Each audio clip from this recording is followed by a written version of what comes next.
పౌర్ణమి దగ్గర పడుతోంది, అమావాస్య దగ్గర పడుతోంది అనగా ఇంట్లో కొంచెం అన్రెస్ట్ మొదలవడం ఇలాంటివి ఎప్పుడైనా అనుభవించారా? లేదా ఎప్పుడైనా చూసారా?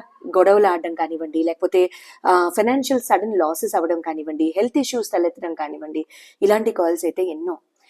ఎప్పుడైనా ఆలోచించారా? ఉట్టి పౌర్ణమి చుట్టూతోనే ఎందుకు, అమావాస్య చుట్టూతోనే ఎందుకు, ఇవన్నీ దగ్గరలో ఉండనంగా ఎందుకు?